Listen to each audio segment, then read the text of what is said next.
Greetings, my friend. Today we are going to be reading A Halloween Scare in Kentucky. Let's begin.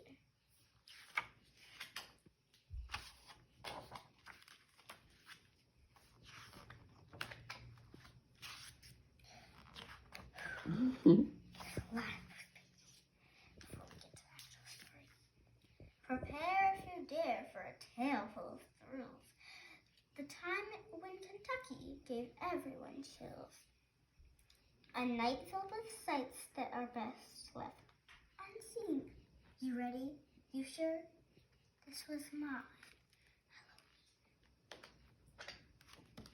The werewolves howled loudly. The moon shone so bright.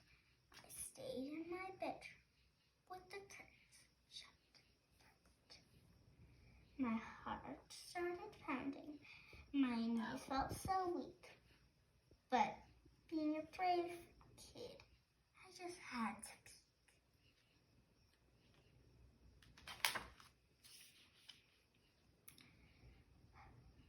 I pulled back the curtains, my mouth opened wide. An army of monsters had gathered outside. They staggered and stumbled and lurked down the streets with bags full of cookies and candy corn treats. Emerging from sewers and houses and stores came creatures and critters with ravenous roars. Then more came along from all over the state. They filled up the streets at a dizzying rate.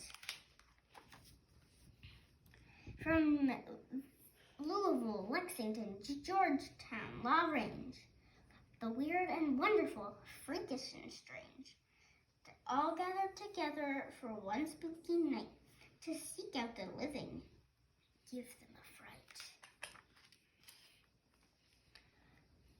The thunder clapped loudly with terrible booms. The witches dodged lightning and clung to their brooms. The two-headed doggies tried chasing their tails, and bashes let loose with their hideous wails. The vampires hung out on the street in their gangs and grinned just to show off their pearly white fangs. The mummies moaned loudly and swayed to side, while Frankenstein stomped about town with his bride.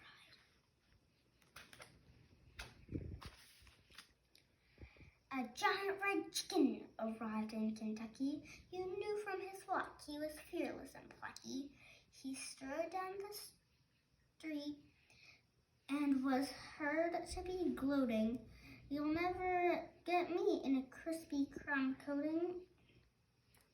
But as fate can be fickle and life can be cruel, he ran into wizards and engaged in a duel.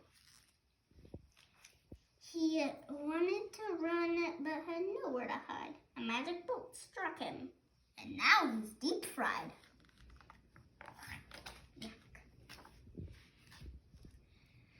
The creepies were crawling, the crazies were crazed. The Bowling Green zombies had eyes that were glazed. The ogres from Frankfurt were ugly as sin, but with bulging noses and warts on their chin. The ghouls danced around but were lacking in soul. The gargoyles could rock, the headless could roll. Although the whole spectacle seemed to spell doom, I foolishly thought I'd be safe in my room.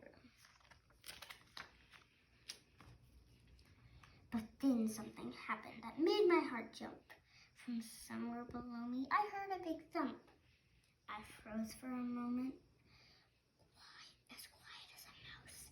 Yes, I could hear noises from inside the house.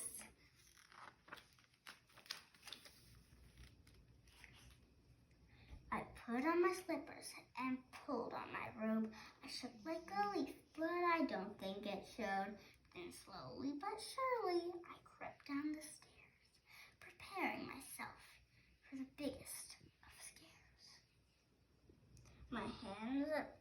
trembled wildly. I opened the door. I still shudder now at the horrors I saw. The stereo spat out as dozens of monsters jumped madly around. The sight was horrific. It made my skin crawl. These monsters were having their Halloween ball! And right in the middle, one monster loomed all, the hairiest, scariest monster of all.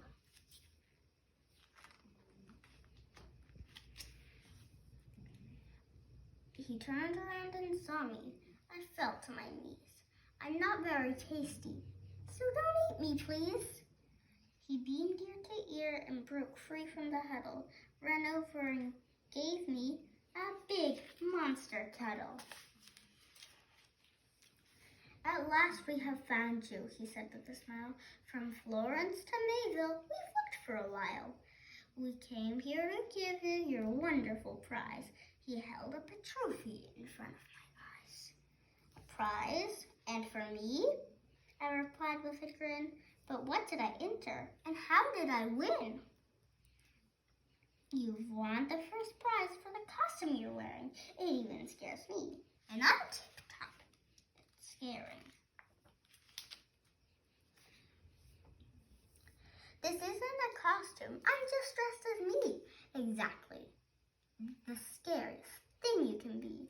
A small human child with a cute button nose. Your teeth are so shiny. You've only got 10 toes. No hair on your face, no horns on your head. The whites of your eyes are not glowing or red. A bone-chilling costume, a horrible sight. A worthy symbol for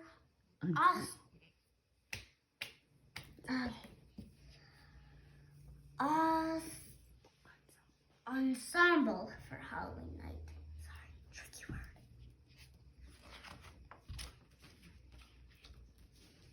We partied together until the moon set, a Halloween night that I'll never forget. And next year I won't want to hide in my bed. The monsters won't scare me. I'll scare them instead. Thank you for reading.